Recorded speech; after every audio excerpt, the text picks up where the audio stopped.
Do you agree that the province of Alberta shall become a sovereign country and cease to be a province in Canada? If you get Albertans to express the sentiment that they have had enough and that they do want to leave, whether or not that's to become independent or whether it's to join the United States, it's the 51st state, it doesn't matter. Once you get across that threshold, then you'll find out what can happen after that. Maybe it will be a renegotiation of the terms of this country. I suspect that's not likely, but it's possible. Maybe they'll have to go the whole way and become independent.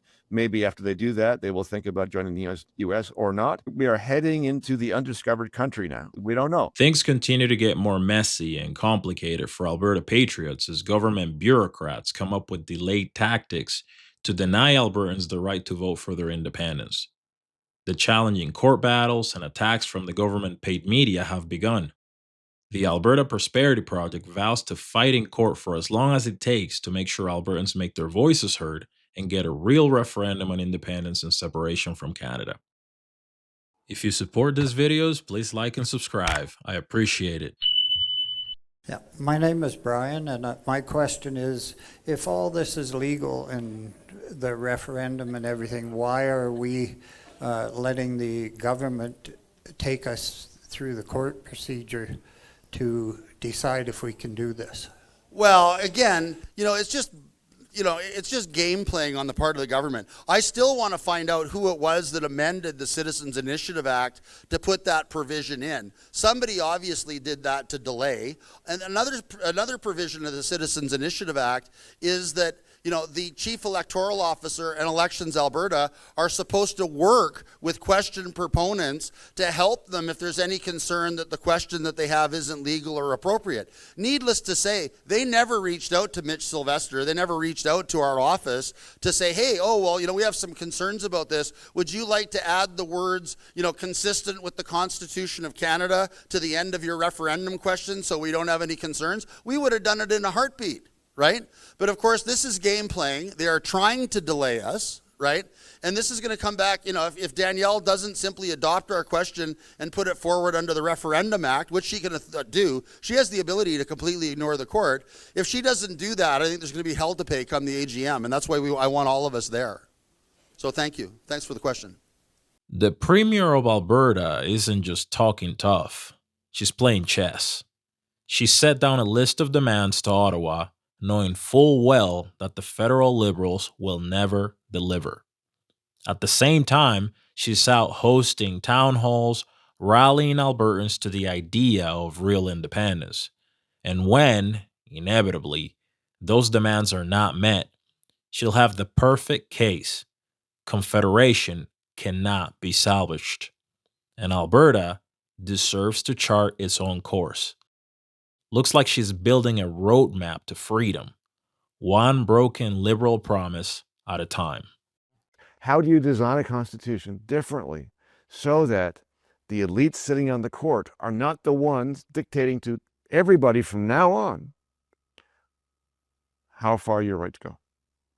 All right, so how would you change that? Because when I talked to Brian Peckford, Honorable Brian Peckford, he says the charter has been abused because it went from God-given rights, which he really thought people would understand, that God is supreme, to what I would call government-given rights. So when people look at the charter, the way they interpret it is, here are the rights given to me by my government.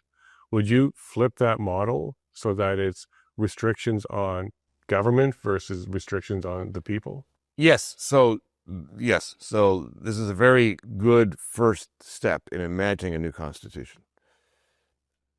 The constitution that we have now is built in this way. It has a default, and the default is the state can do anything. Its powers are unlimited. It can provide for the general welfare. Now, there are divided jurisdictions between the provinces and the federal government. That's fine, but that's not what I mean.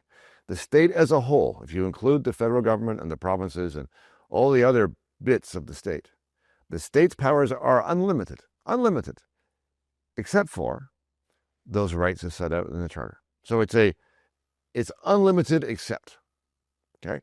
And what I've been suggesting is there might be a way to reverse that default. Instead of saying unlimited except, say the state has the power to do nothing. It is powerless except. Because there are some things you want a state to do. You want the state to keep the peace. You want the state to protect you from invasions from outside, and so on and so forth. So you don't want to make the state completely powerless, because there's no point in having it then. But if you establish that as the default position, the state can do nothing that's not specifically listed here. And that if there's any question, if it's not listed, then you can't do it. If you do it that way, then you actually don't need a charter or a Bill of Rights. Because instead of carving things out of that unlimited amount of power, now the state's only allowed to do certain things, so you don't need to prevent it from going further. So that's one of the ideas about how to approach a newly envisioned constitution. So when I tell you guys that Alberta and the rest of Canada, especially central and eastern Canada, are completely different, I mean it. And the differences are becoming more and more pronounced and stark. Canada, eastern and central Canada, the federal government is the perfect representation of what that society is becoming. We got to remember who voted them in, because people will say, well, that's not my government. No, that is your government. Because if your province voted majority for them, then that is the government that you elected. Of course, there's exceptions. Of course, there's people in every province who have common sense, who have some great values.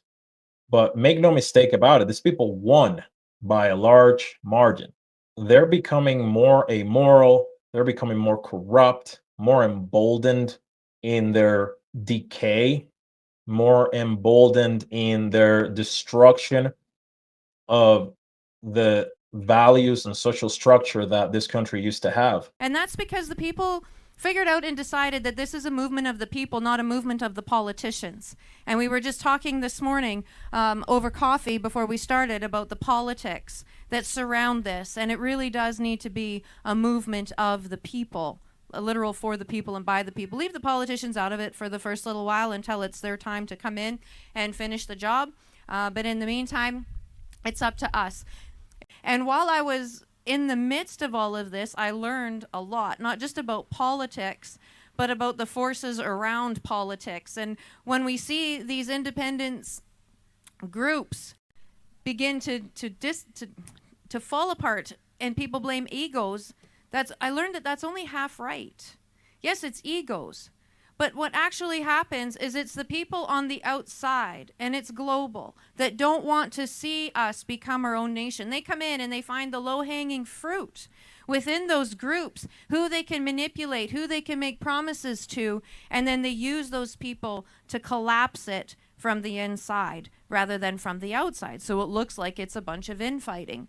And that was fascinating to me, which caused me to think that, you know what, maybe as we move forward with this whole independence thing, all of us being under one banner is a terrible idea.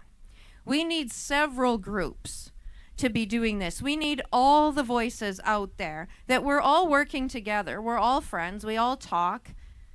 But we're not all together under one banner, because then it makes it harder to pull us down. And it seems like everybody in this movement has figured that out. And it's been great. It's been wonderful. And we've seen growth that we've never seen before. Hey, if you've made it this far, thank you so much for watching. If you'd like to be notified every time a new video is published, hit the subscribe button and activate the notifications bell. It's completely free and it helps our channel grow. A heartfelt thank you to all our channel members. I really appreciate your support. See you all in the next one. Peace.